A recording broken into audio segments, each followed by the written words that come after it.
Quando eu estava depressiva, machucada, destruída,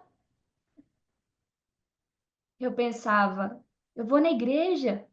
Tinha gente que falava assim para mim: você tem tudo. Pessoas carnais sempre vão olhar para as coisas que você tem e não para quem você é. Você tem marido, você tem filho, você tem casa, você tem carro, você tem emprego, você tem dinheiro, você tem tudo. Por que você está depressiva? Porque eu não era nada além de cinza e pó, numa condenação e num tormento de experimentar a primeira e a segunda morte para de uma vez para todo sempre. Ah, mas eu tenho uma boa notícia agora para você. Eu tenho uma boa notícia. Eu tenho uma boa notícia para você. Vocês percebem que o evangelho de Cristo Jesus, ele é uma boa notícia? Ele é uma boa notícia. Mas não tem como eu te dar uma boa notícia sem eu te dar as más notícias. As más notícias é que o homem está debaixo de 3 níveis de maldição. A má notícia é que sem a presença do Espírito Santo você está condenado, porque não crê em Jesus. Condenado e você é alvo da ira de Deus permanentemente. Porque a ira de Deus permanece sobre todo aquele que não crê em Jesus Cristo. Essa é uma verdade inegável. E eu acredito que é uma das verdades mais fabulosas, mais extraordinárias que Jesus trouxe no Evangelho de João. Agora, vamos para a parte 2. O Cristo crucificado, o poder de Deus, a justiça de Deus. Como você compreender um Cristo crucificado como eu? Olha, quando eu olho para o meu resgate, quando eu olho para a misericórdia, a forma como a misericórdia de Deus me alcançou, eu não tenho palavras que resumem melhor do que a palavra milagre. Eu sempre falo que o maior milagre é o batismo de fogo que nos dá o Espírito Santo. Porque você não precisa entender o evangelho, entender, ter o discernimento do evangelho, a revelação do evangelho para ser salvo. Você precisa crer em Jesus. Mas uma coisa, eu pedi ao Espírito Santo durante esses 6 anos após ele ter me libertado, ele ter me dado uma nova vida, um novo espírito, um- uma nova vida em Cristo, sabe? Ele me deu, eu pedi ele, eu disse, Senhor, eu quero que o Senhor me dê palavra de verdade, a palavra que venha trazer a verdade para a vida das pessoas.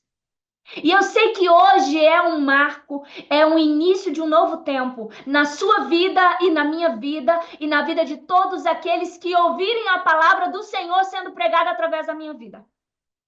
Eu tenho certeza.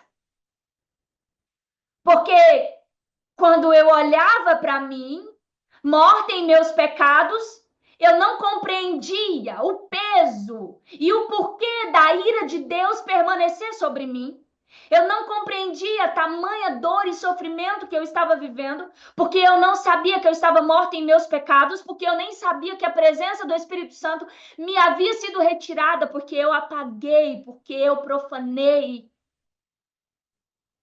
Porque o Espírito Santo ele não habita onde não existe consagração, onde não existe uma vida consagrada.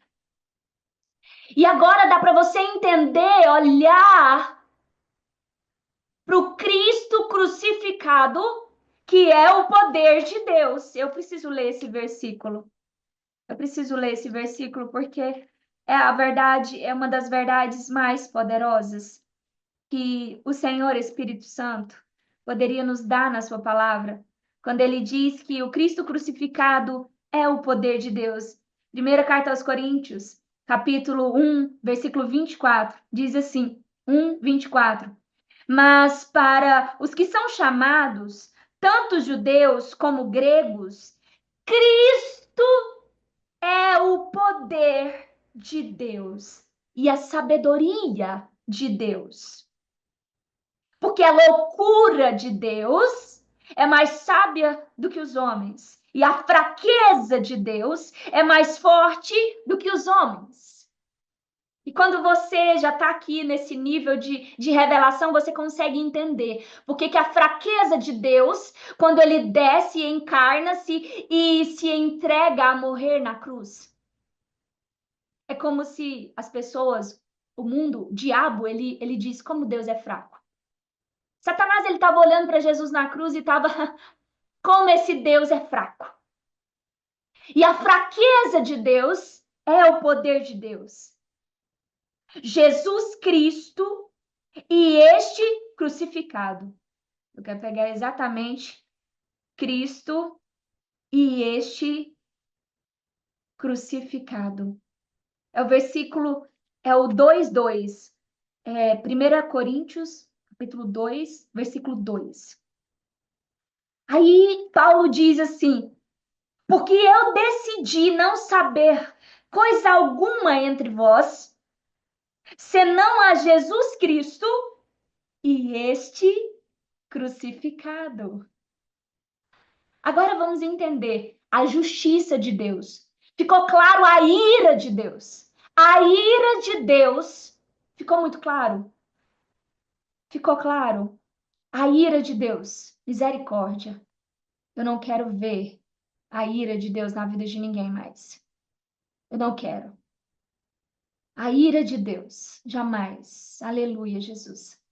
Aleluia, Jesus. Glorificado, exaltado seja o santo nome do Senhor Jesus.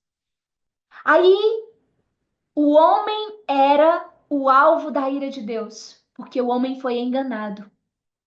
Aí agora nessa segunda parte, vem o Cristo crucificado, o poder de Deus, a justiça de Deus.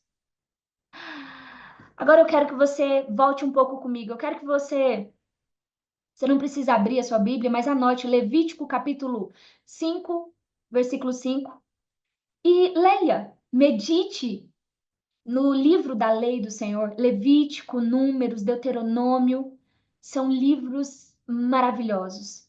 Nenhuma daquelas leis foi abolida, nenhuma, nenhuma.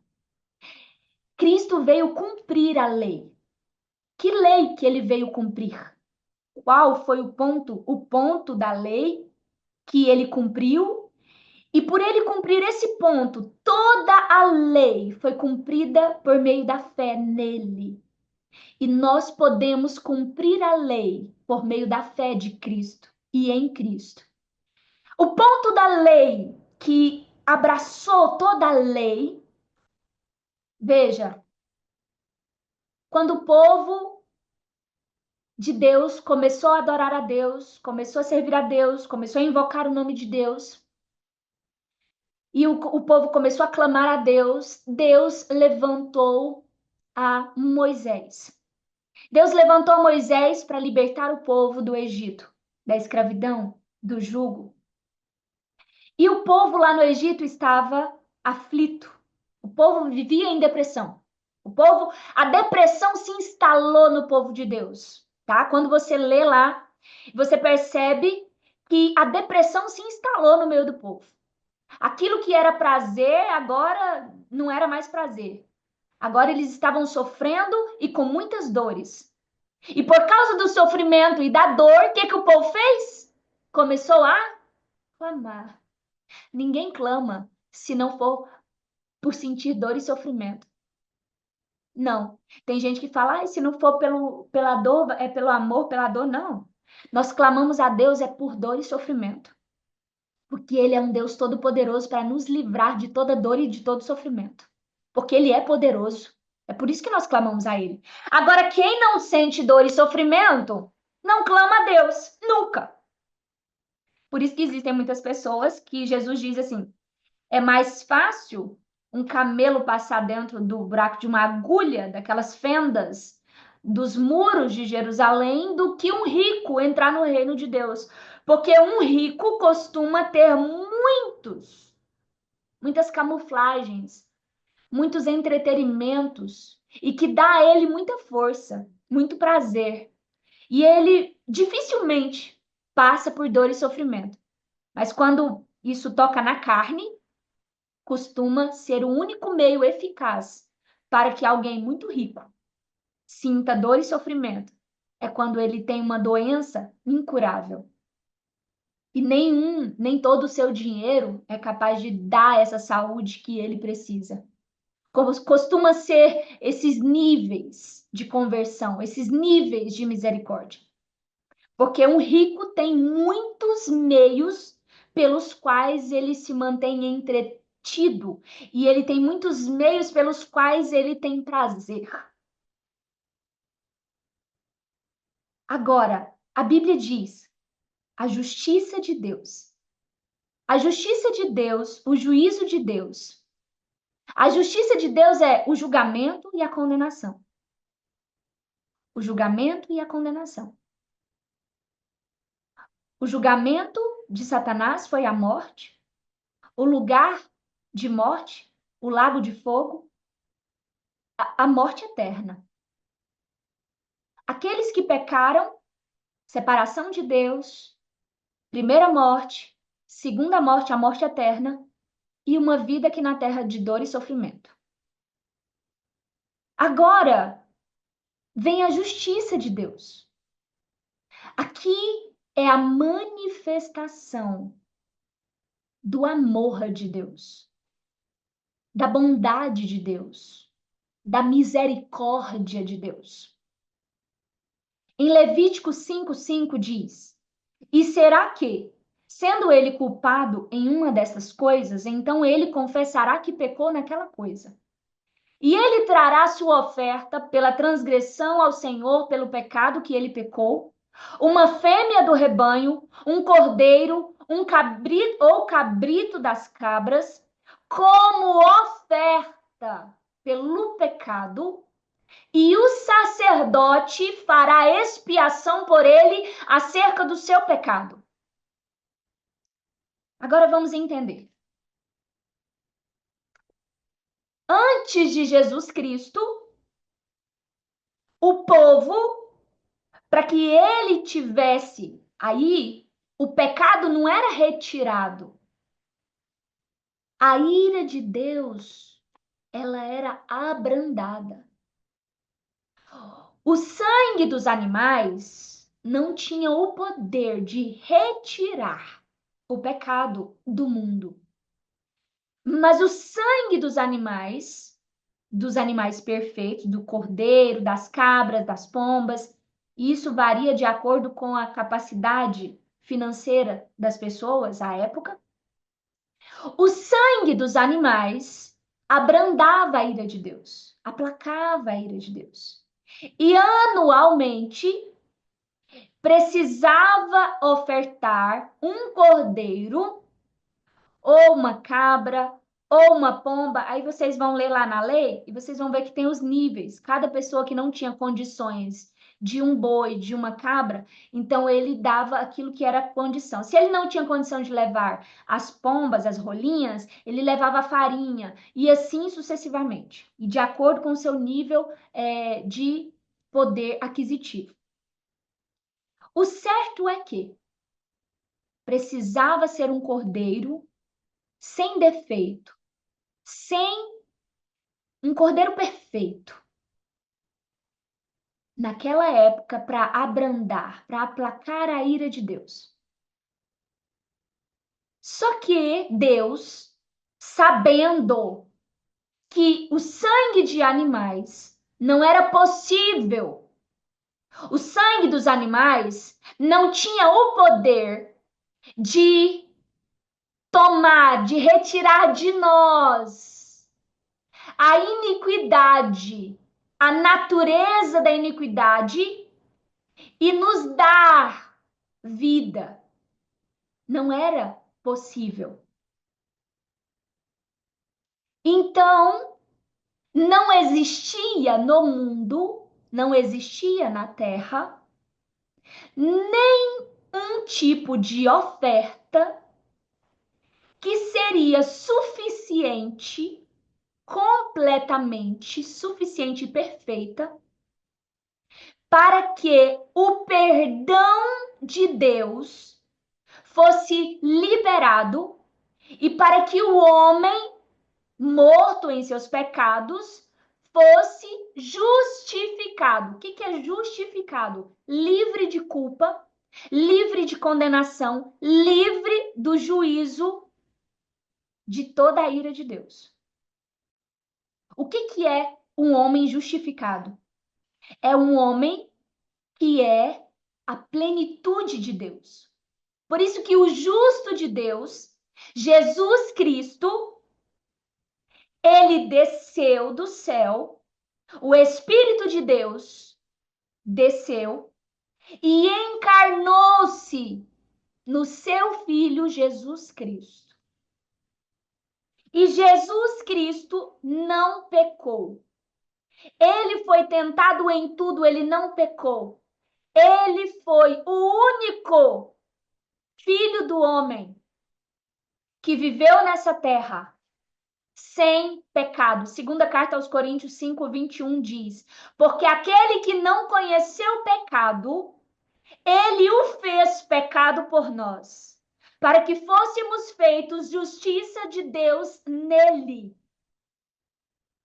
Gálatas 3:13 diz: Cristo nos resgatou da maldição da lei, fazendo-se por nós uma maldição. Porque está escrito: maldito é todo aquele que for pendurado num madeiro. Isaías 53:10 diz assim: contudo, agradou ao Senhor feri-lo. Ele o submeteu a padecimento, quando tu vieres a fazer da alma dele uma oferta pelo pecado.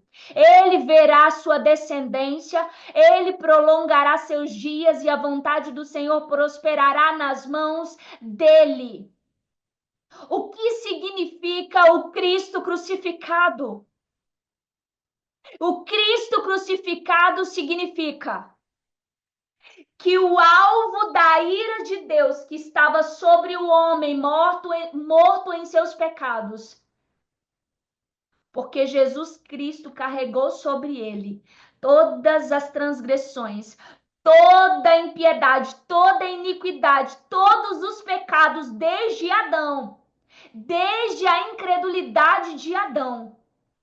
Jesus levou sobre ele.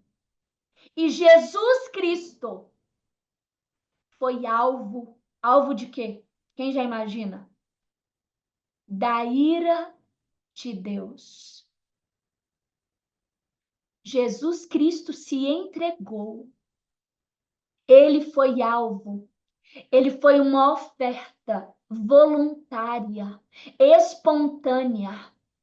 Uma oferta, porque era a única oferta que seria suficiente para retirar todo o pecado e desviar toda a ira de Deus.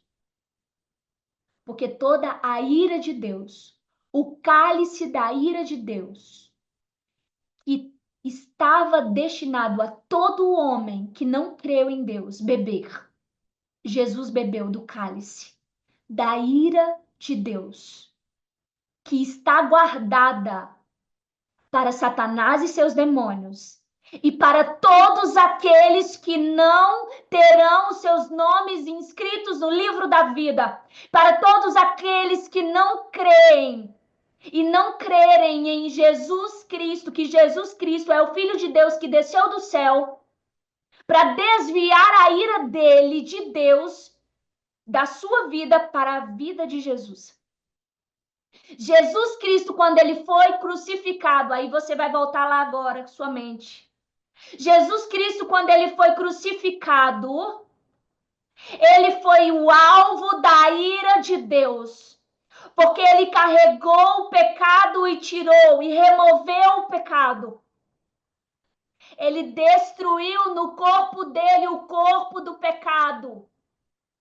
O corpo do pecado precisava ser destruído, porque o corpo do pecado é maldito, porque o corpo do pecado é instrumento da injustiça, porque o corpo do pecado carrega a natureza de Satanás. Jesus tomou sobre si. A Bíblia diz que ele fez-se pecado, ele fez-se iniquidade, ele tornou-se pecado. Ele assumiu a natureza, ele tomou. Ele carregou sobre si todos os pecados de todo mundo. A primeira verdade sobre a cruz, o Cristo crucificado, é que Jesus tornou-se o alvo da ira de Deus, porque ele tornou-se pecado. E porque ele tornou-se pecado, ele também removeu o pecado do mundo. Ele levou sobre si. E ele levou todo o pecado do mundo cativo. Ele levou para o inferno. Isso é tão forte, você entender isso. A ira de Deus foi contra o corpo de Jesus Cristo. E ele sofreu a separação de Deus. Porque Deus não se relaciona com o pecador e com o pecado. Deus, ele não se relaciona com o pecador e com o pecado. Jesus Cristo assumiu a natureza do pecado, ele assumiu a natureza do pecador e ele foi separado da glória do Pai. E ele disse: Senhor, Senhor, por que me abandonastes? Porque Jesus Cristo sofreu a morte espiritual. Ele sofreu a maldição da morte espiritual. Ele sofreu na sua carne as chagas, as doenças, as enfermidades, a fome, a peste, todas as maldições a nível da carne, ele levou sobre si, ele experimentou no seu corpo, no corpo da sua morte. E ele levou sobre si todas as doenças, todas as enfermidades, todas as dores. E ele levou sobre si toda dor e todo sofrimento. Ele levou sobre si toda dor e todo sofrimento. O Cristo crucificado, segundo ponto, ele aniquilou com o pecado. Romanos 1,17 diz: porque nele a justiça de Deus é revelada.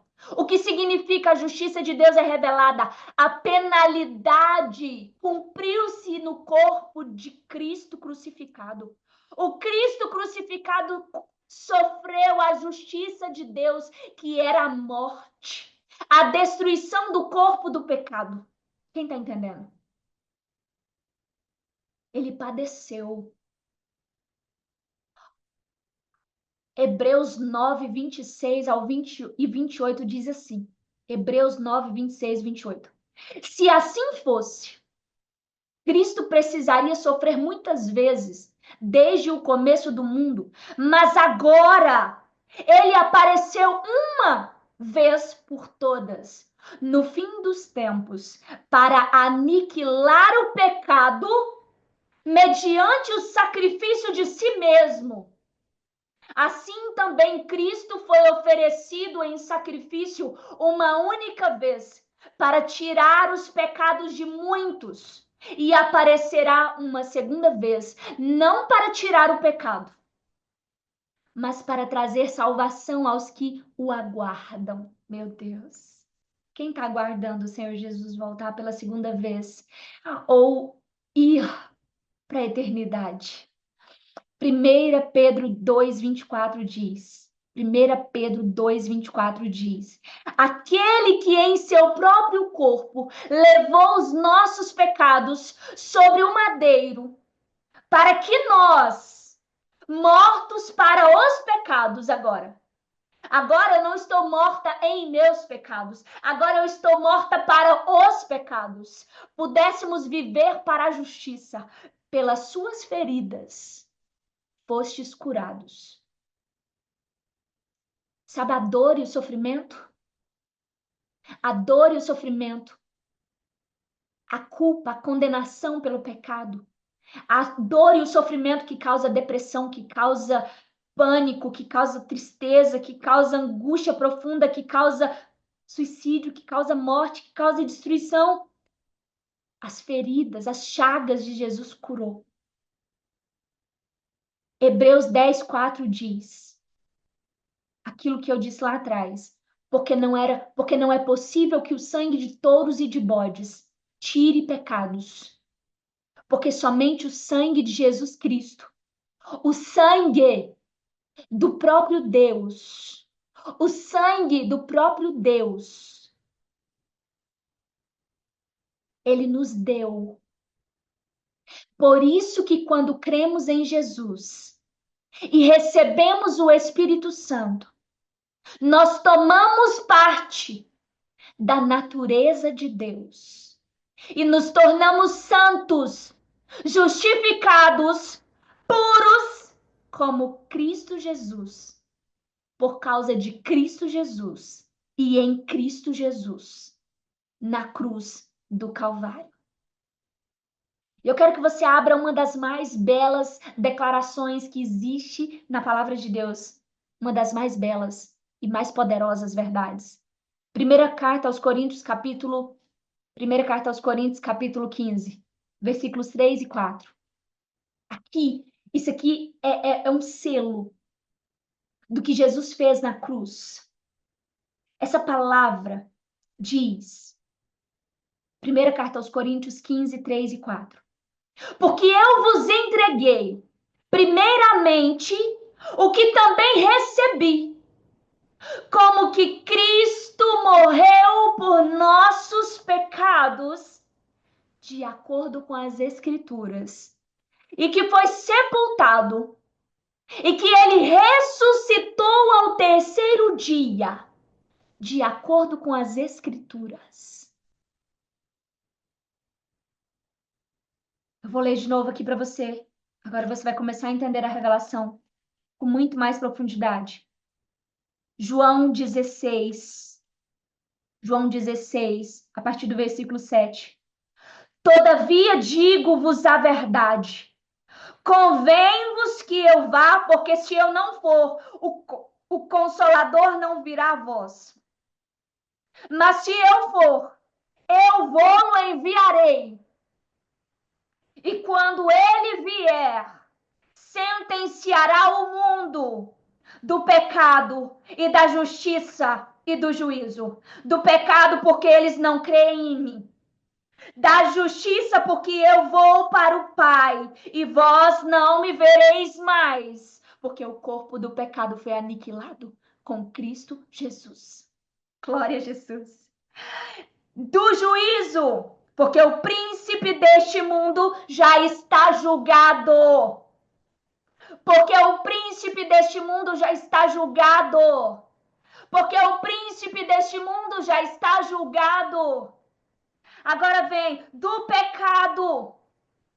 Se alguém, depois que Cristo Jesus veio em carne, foi para a cruz, morreu, levou sobre si as nossas dores, os nossos pecados, iniquidades e transgressões. Se alguém, depois de Jesus crucificado na cruz, se alguém depois disso, depois que ele crucificado na cruz, sepultado e ressuscitado pelo Espírito de Deus e hoje assenta à destra de Deus Pai, nos lugares celestiais, no trono da santidade. Se alguém, depois de Cristo Jesus, for condenado, ele é condenado por não crer em Jesus. Porque a única maneira de você crer em Deus é crendo em Jesus. E a única maneira de a ira de Deus não permanecer sobre você é crendo em Jesus, crendo que ele assumiu toda a condenação, assumiu o pecado, assumiu o julgamento, a condenação e sofreu o juízo de Deus e recebeu sobre o seu corpo, sobre sua alma e sobre o seu espírito todas as maldições que era para eu e para você sofrer, que era para mim e para você sofrer. O que era para recair sobre mim e sobre você, recaiu sobre o Filho de Deus crucificado na cruz do Calvário. Você não será condenado ou condenada por causa dos seus pecados. Você será condenado e condenada. E a condenação é esta, e eu quero que você pegue a Bíblia em João capítulo 3. João capítulo 3, versículo 17, 18. Porque Deus não enviou o seu Filho ao mundo para condenar o mundo, mas para que o mundo possa ser salvo através dele. Aí diz: quem crê nele não é condenado, mas quem não crê já está condenado, porque não creu no nome do unigênito Filho de Deus. Versículo 19. E a condenação é esta: que a luz veio ao mundo e os homens amaram mais as trevas do que a luz, porque os seus atos eram maus. Eu quero dizer que depois de Jesus Cristo, nenhum homem, nenhuma mulher será condenado por causa dos seus pecados. Se você que está ouvindo essa palavra ainda estava morto em seus pecados, ainda está morto em seus pecados, ainda está vivendo debaixo de condenação, ainda está sofrendo dor e sofrimento, se você não crer em Jesus Cristo, você não vai lá condenado com Satanás e seus demônios para o lago de fogo e de enxofre por causa dos seus pecados. Porque os seus pecados, por causa do pecado do mundo, foi levado, tirado, removido do mundo e lançado sobre Cristo. E Cristo Jesus levou para o inferno juntamente com o seu corpo que foi destruído na cruz. Se existe uma condenação hoje, é para todo aquele, toda aquela que não crê em Jesus, porque Jesus levou sobre si todos os pecados e iniquidades e transgressões. Tudo foi lançado sobre ele. E se eu e você não crermos em Jesus, nós estamos condenados. E a condenação é esta: a luz veio, Jesus veio, e eles não creram em mim. A condenação, a justiça. Vamos voltar lá no 16. Olha o que a palavra diz. E quando ele vier, sentenciará o mundo do pecado e da justiça e do juízo. Do pecado! Porque eles não creram. Porque eles não creem em mim. Sabe qual é o pecado que vai levar? Depois que Jesus veio, o pecado que leva pessoas à condenação da morte, da primeira morte, da segunda morte e do lago do fogo de enxofre? Não crê em Jesus. Porque se você não crê em Jesus, você não pode, pela fé, assumir a posição de justo e justificado e receber, por causa do sacrifício de Jesus, o perdão dos seus pecados. Jesus é aquele que detém o perdão dos seus pecados, a liberação do perdão dos seus pecados por meio do sangue de Jesus Cristo, para todo aquele que crê em Jesus Cristo e recebe Jesus Cristo em você, por meio do Espírito Santo, por meio do batismo de fogo. Crê em Jesus Cristo. Porque Jesus Cristo removeu todo o pecado do mundo. Meu Deus, isso é muito forte. Nossa, é uma revelação tão forte que não é fácil falar. Ela não é fácil. Não é fácil ser falada do quanto essa revelação é forte.